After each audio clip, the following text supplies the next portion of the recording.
We got another mock draft to review, and this one's from Daniel Jeremiah from the NFL Network. This is 2.0 mock draft. It's a one-rounder, and we're going to go selection by selection and look at the players who could make an impact in fantasy football. Quarterback, running back, wide receiver, tight end.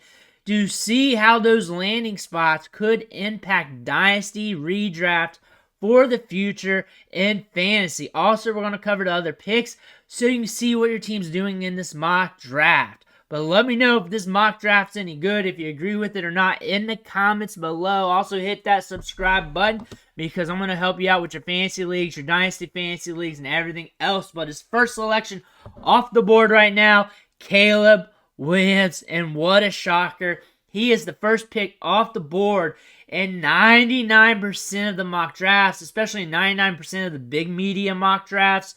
Off the board. We know about his stock in fantasy. First pick off the board in Dynasty Fantasy Football Super Flex Leagues. Not really much to say about that until we get to the NFL Draft, and if something changes, probably not. Probably stuck with the Bears, but if you got a different opinion, let me know. Next coming down is Drake May going to the Commanders. We're seeing him mocked here a lot. So nothing really new here, and in Dynasty Fantasy Football with ADP, we're seeing him drafted around the 103 behind Marvin Harrison Jr. Drake May going to the Commanders. This team has to do a lot of rebuilding. They do have a lot of draft picks in this year's draft. Moving on to the next selection, we got an ad here. Marvin Harrison Jr. going to the Patriots. This team has a lot to do. I don't think this is going to impact his stock in fantasy. Maybe down a pick or so in some leagues, but from the majority, people are locked into Marvin Harrison Jr. They're locked into drafting him. They're going to get Marvin Harrison Jr. They're going to hold on tight. That's what I gather from the industry right now. Marvin Harrison Jr. is going to be valued very high. He's going to be very expensive. Might be a little bit more liquid on the market in Dynasty Fantasy Football.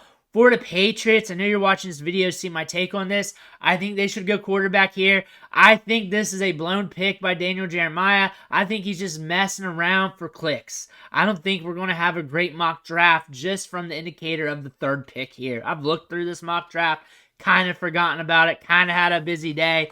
However, I don't think this mock draft is going to be very good off the rip here. So moving on to the fourth pick, and Malik Nabers goes to the Cardinals. And we like Harrison Jr. going to the Cardinals. We're going to like Nabers going to the Cardinals. Nabers is explosive, can get downfield, can get on the heels of them safeties. Fantasy-wise, he's going to be up there.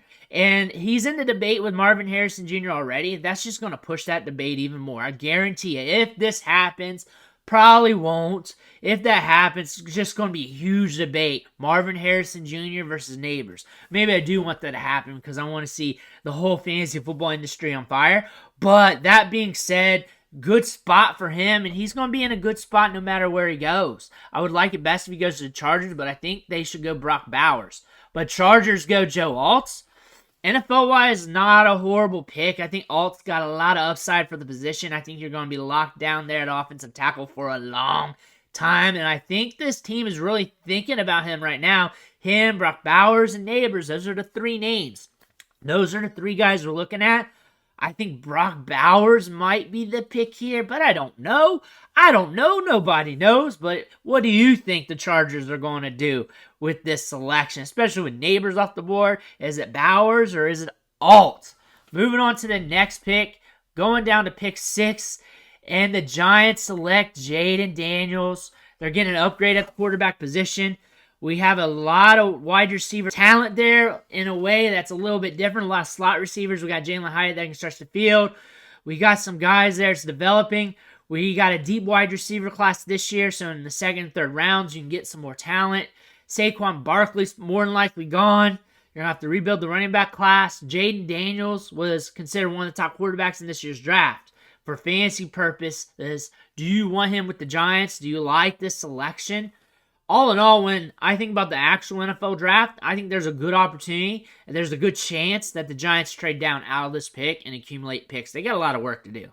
They got a lot of players to add. They got to get some ammo, and there's a lot of teams that need to move up.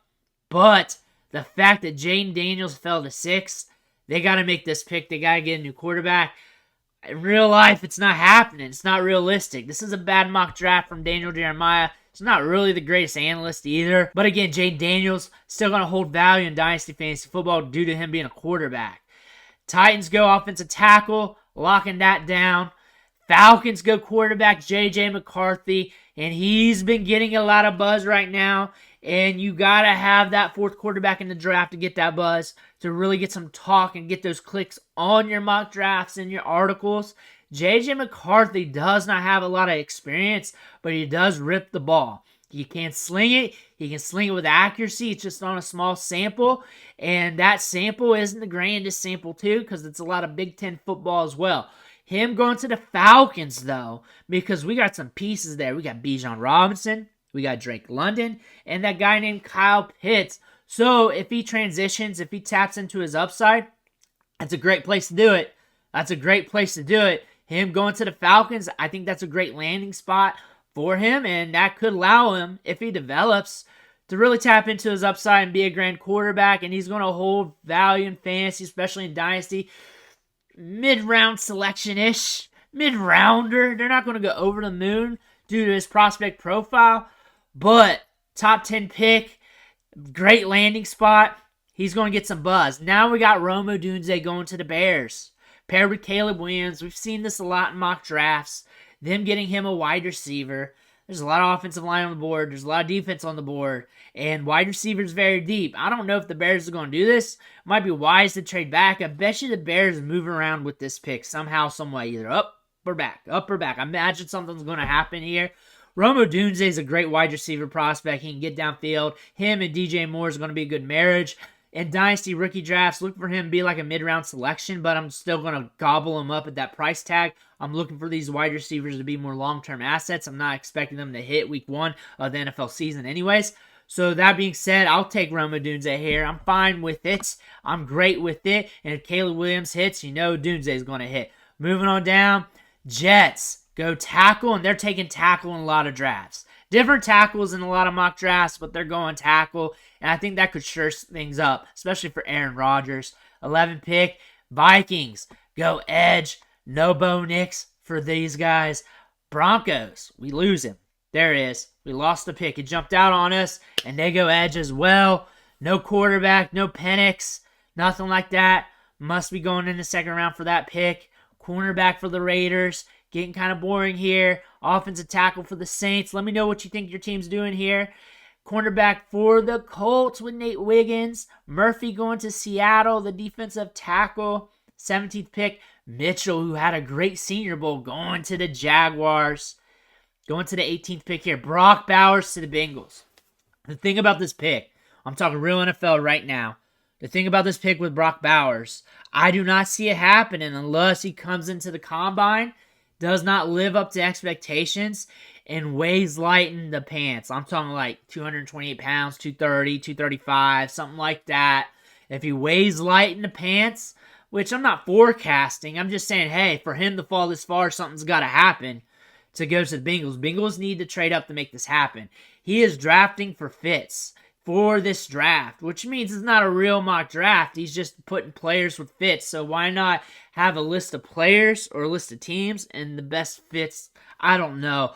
But Brock Bowers is a great fit here. Fantasy football community is going to be all over this. His value is going to skyrocket in rookie drafts. He's going to be locked in there. Not going to be very liquid. People who draft him is going to want to hold him.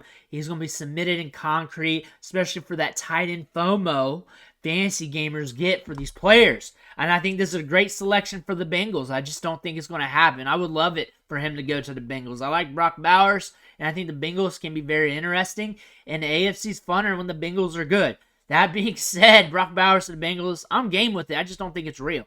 Going down to pick 19, Rams get an inside offensive lineman, and the Steelers go offensive tackle. Dolphins go edge. Moving down to pick 22, cornerback for the Eagles. Eagles fans, I've had 2 or 3 videos where a cornerback goes in a mock draft to you guys, first or second round. Someone comes in the comments saying, hey, this guy's going to be setting the bench for us for a long time. He's going to be like a 5th stringer. That being said, maybe a long-term play. However, Do you agree with the pick? Probably not. The other thing is this is a deep offensive line class. We got a lot of defense on the board. We got a lot of wide receivers on the board, even though you don't need those. There's a lot of talent on the board this late in the game at pick 22. So I can understand those frustrations. I could understand if it was the best player available or anything like that if there weren't other options. But offensive line is deep this year. And moving on to pick 23, Brian Thomas Jr. to the Texans. Texans fans get pretty vocal in the comments as well.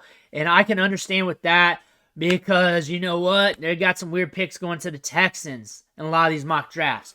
Brian Thomas can stretch the field. This could be great for Stroud for fantasy football. I don't see this really happening this early.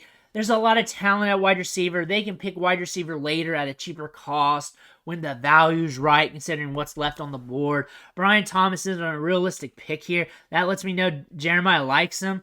But Brian Thomas, for fantasy, it's going to be a little bit of a head scratcher because you know Tank Dell's going to get it. You know Nico Collins is going to get signed. However, he can stretch the field. This team dealt with injuries last year at wide receiver. I like him. I do. I love Brian Thomas. It's probably not the best landing spot, but he's going to hold value in fantasy. He is going to be a long-term play. And now, we lost the pick due to an ad. Guyton goes to the Cowboys offensive tackle. Now we're going to our next pick. Packers select a cornerback. And Tampa Bay Buccaneers select A.D. Mitchell. A great Mike Evans replacement. He can get downfield, stretch it, get that 8-eye. I look to draft him in the back half of the first round. I think this is a tremendous get for the Buccaneers at wide receiver. Don't see him making this selection, but I see him being a good get for fantasy. Edge rusher for the Cardinals. Bills get an edge. At 29, the Lions get a lineman.